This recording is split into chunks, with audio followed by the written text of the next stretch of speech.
Hello everybody.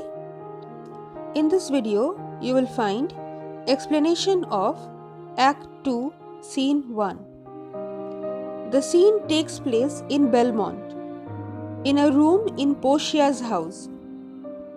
Prince of Morocco, Portia, Nerissa and the attendants are present in the scene. This scene introduces Prince of Morocco, who is one of the suitors to Portia.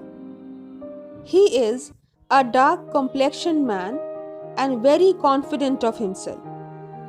In this scene, we get information about the lottery of casket and all the conditions attached to the suitors who make the choice of casket. Now, let's come to the detailed explanation of the scene. Morocco, mislike me not for my complexion. Do not dislike me for my dark color complexion, the shadowed livery of the burnished sun, to whom I am a neighbor and near bred. This is the dark color uniform which is provided to me by the sun, to whom I am closely related. Bring me the fairest creature northward born, where Phoebus' fire scarce thaws the icicle. Bring me the most handsome and the pale-skinned man from northward, where the god of sun rarely melts the ice.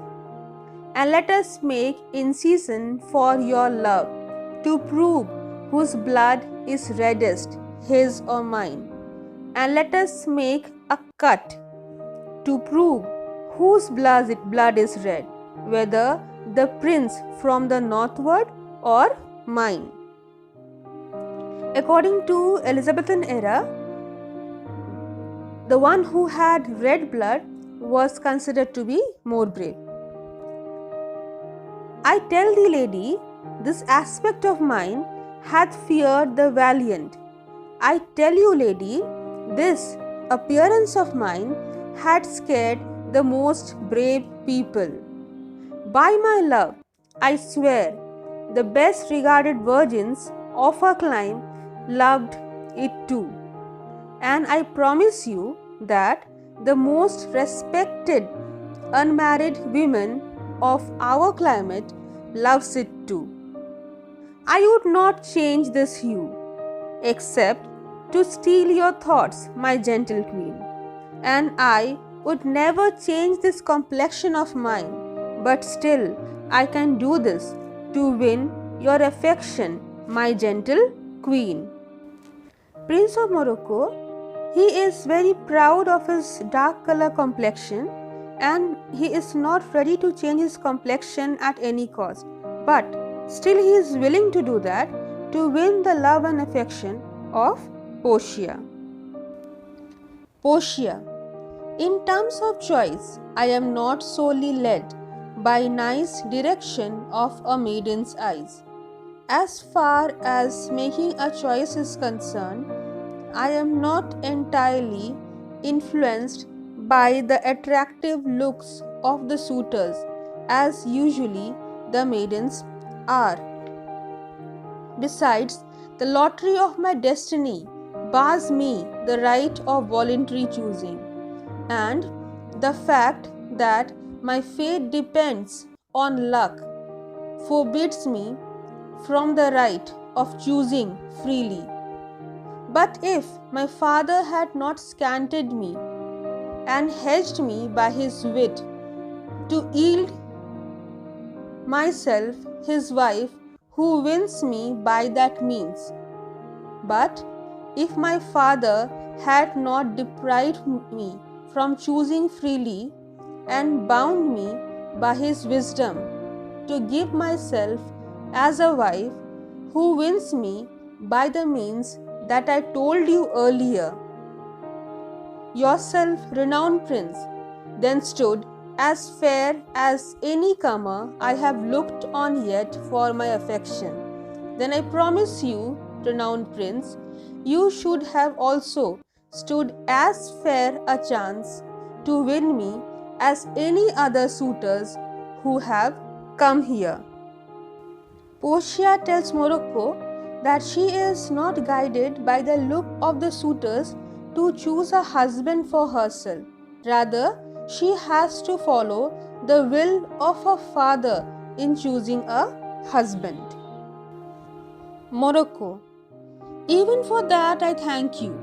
I thank you for saying so. Therefore, I pray you, lead me to the caskets to try my fortune.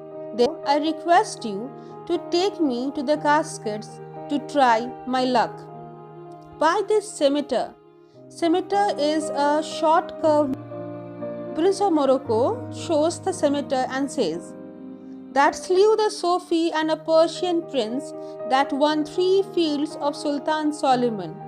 It slew the Sophie, that is the prince, that is emperor of Persia, and a Persian prince, won 3 fields of battle against Sultan Solomon.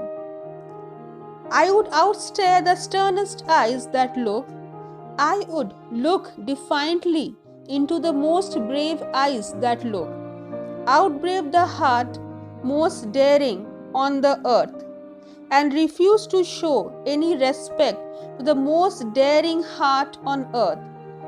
Pluck the young sucking cubs from the she-bear. Take away the cubs when they are sucking milk from the mother. Mock the lion when he roars for prey, and challenge the lion when he is hungry and hunting for his prey, to win the lady. And all this I can do to win you, Portia.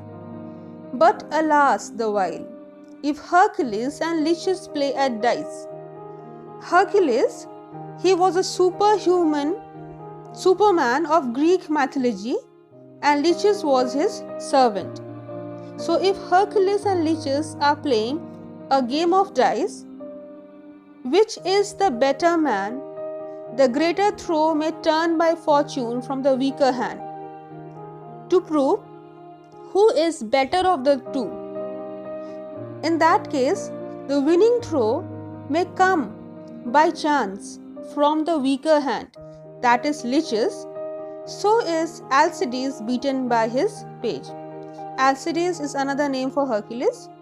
So if the weaker throw comes from Lichess, that is the weaker hand, then Alcides, Hercules, will be defeated by his servant.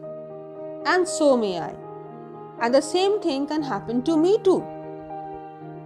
Blind fortune leading me, miss that which one unworthier may attain, and die with grieving. Blind fortune is leading me. Lady Fortune is considered to be blindfolded, so therefore blind fortune. So blind fortune is leading me, and I may miss something which a person who is less worthy than me might attain, and in that case I will die of sadness. In this speech, you need to remember things that Morocco says he can do for Portia. The first thing, that he can look bravely into the most brave eyes. He will refuse to show respect to the most daring heart on earth. He can pluck the cubs who are sucking milk from the she-bear.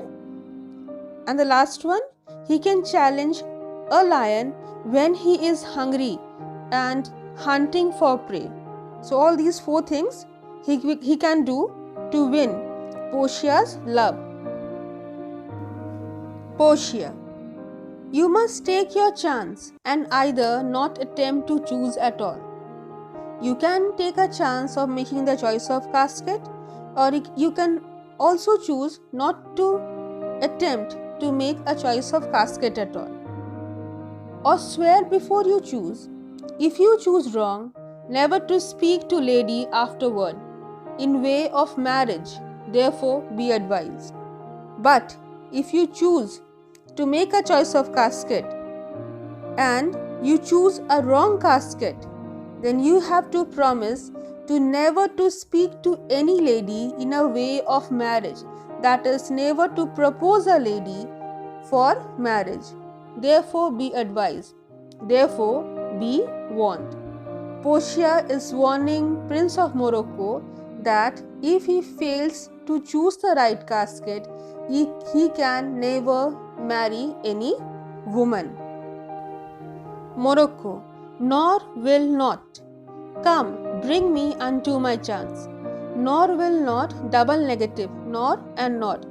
So this shows that Morocco is very much determined to make the choice of casket. Come, bring me unto my chance. So come, take me to make the choice of casket. Portia, first forward to the temple. After dinner, your hazard shall be made. First, let's go to the temple where the oath will be taken before he makes choice of casket, to follow the rules after the choice of casket is made.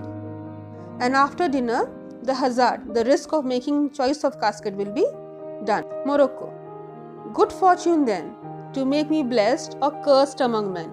So let it be on fortune to make me the blessed or the cursed among all the men. Morocco will consider himself to be blessed if he chooses the right casket and wins Portia, and he will be considered cursed among men if he chooses the wrong casket and is unable to marry Portia. Now everybody leaves the stage. So with this, I end the explanation of Act 2, Scene 1, and the choice of casket made by Morocco will be explained in the later scene. Thank you.